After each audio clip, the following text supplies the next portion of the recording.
Hello friends, नए blog में आप लोग का स्वागत है। आज लाठी वाले बाबा भीष्म पितामह की कहानी सुनाएंगे।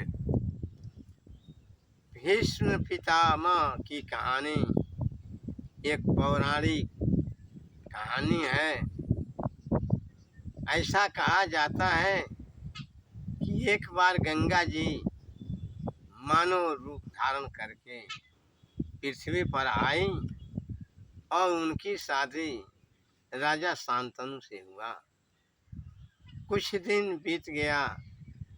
इसके बाद भीष्म पितामह जी पैदा हुए और गंगा जी अपना रूप बदलकर पुनः अपने स्थान पर चली गई। जब गंगा जी अपने स्थान पर चली गई तो राजा शांतनु को बड़ा कष्ट हुआ। वो बार बार जाते थे और याद करते थे कि किसी समय गंगा जी हमारी औरत थी।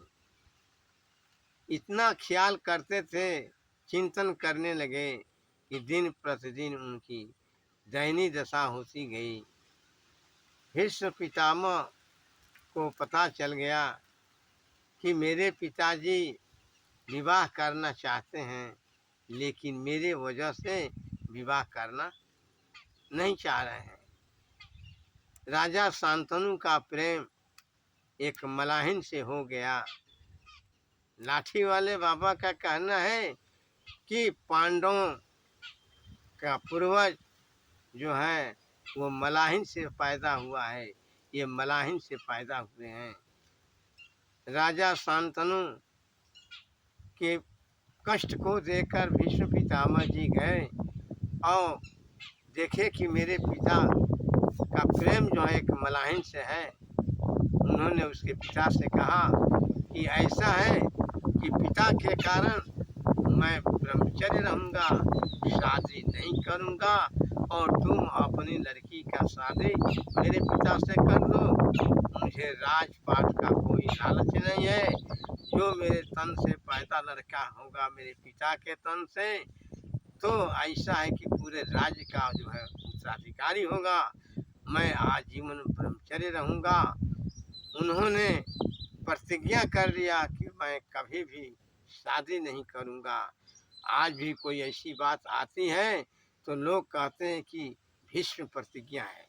यानी भीष्म प्रतिज्ञा का मतलब कठोर प्रतिज्ञा, त्याग की प्रतिज्ञा। ऐसा बालक जो पिता के सुख दुख के कारण जिंदगी भर अपने सुख दुख का त्याग कर दिया, ब्रह्मचर्य रहा।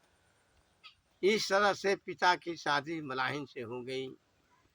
अब आगे की कथा है कि एक बार भीष्म पितामह जी गए शिकार करने और एक सांप को मार करके एक कांटे पर जो है सुला दिए।